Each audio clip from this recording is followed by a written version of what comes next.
Presbyterians can really be passionate by working in South Korea.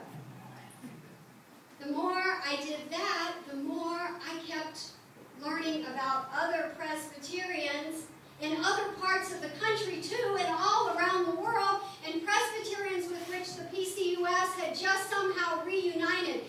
What does it mean to reunite when you don't even know each other yet? And so I thought, I must.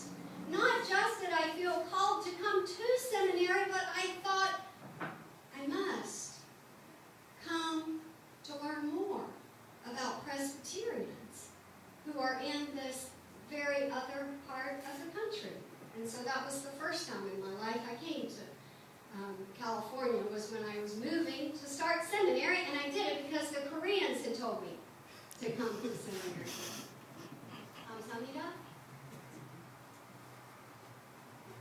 The point for me was that trying to be in the Presbyterian church in my life kept on leading me into a broader context of the Presbyterian church for my life, a broader context of even what the church meant at all, and a deeper understanding of where the church could be and should be. And so constantly, since nearly the time of first taking that vow in ordination, I realize I'm called to try to further the peace and unity and purity of the church as it is actively in its Presbyterian and its non-Presbyterian parts, and its interdenominational and international parts, and its multi-ethnic parts. And I'm called to try to figure out what does it mean to follow that vow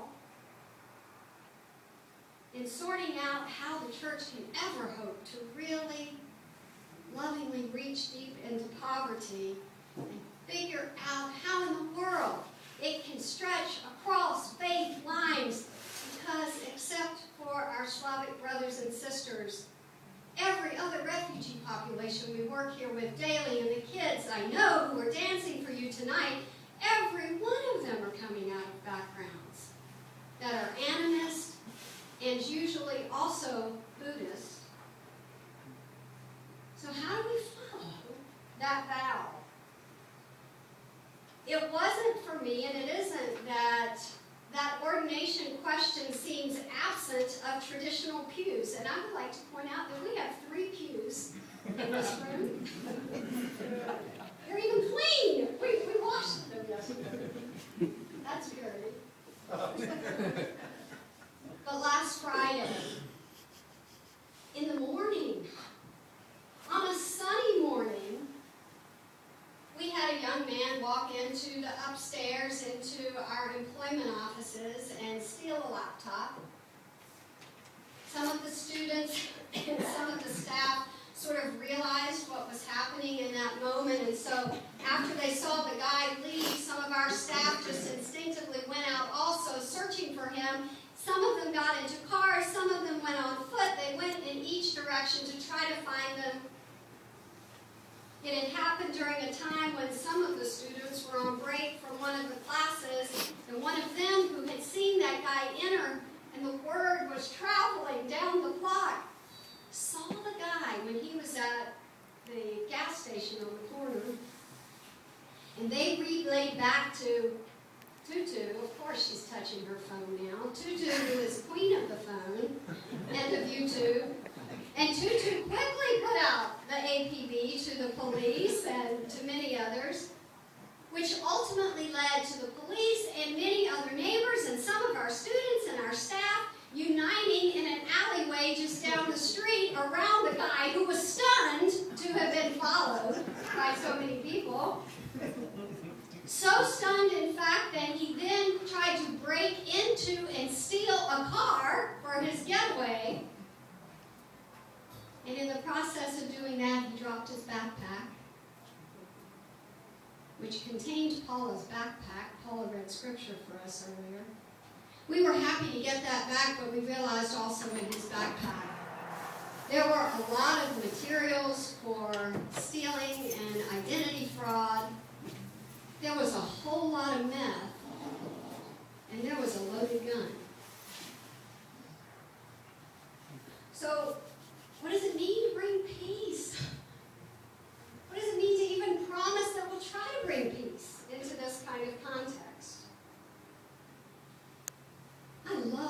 back at that scripture that was read first. Because Jesus came into fear through a keyhole in John 20.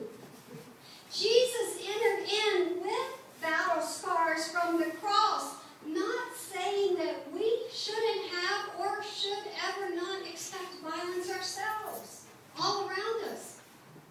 But Jesus entered in promising hope in the very midst of that kind of life. And so to try to follow that ordination vow, I think, in part, made me to try to figure out how to make space where scars can be shared. I can't think of one person I work with here on this amazing staff who doesn't have really significant scars, and certainly I have my own. But some of theirs are much more visible.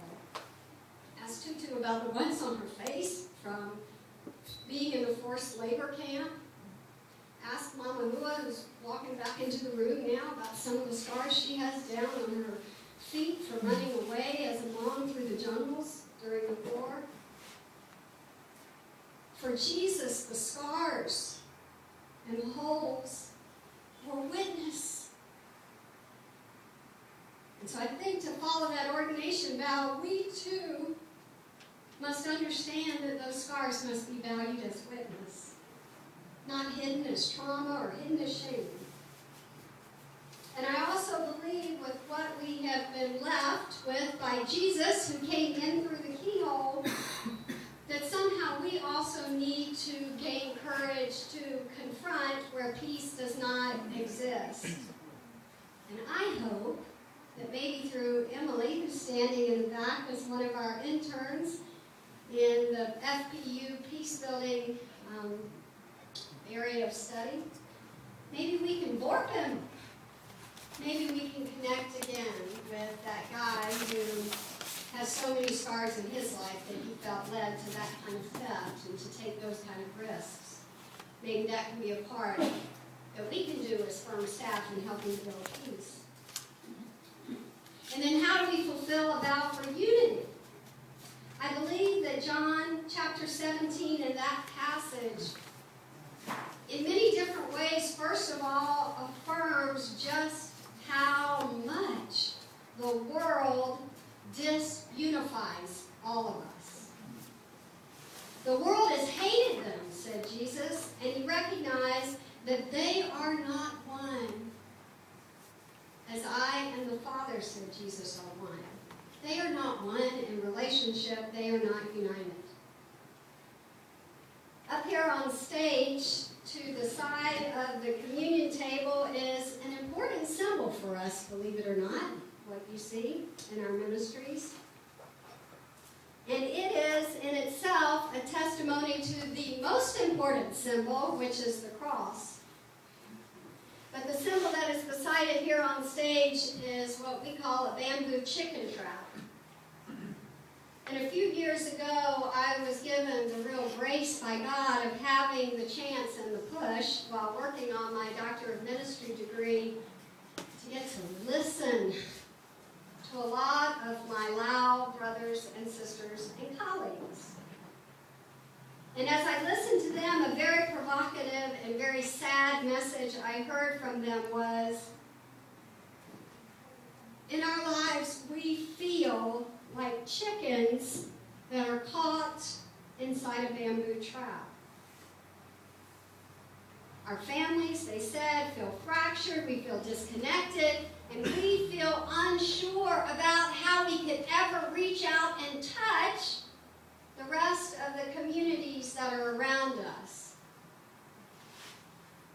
And so that's why Firm's mission is sharing Christ's love to build communities of hope with new Americans, because we believe that that is what, not necessarily above all things, but that surely is one central message of what difference God can make in everyone's life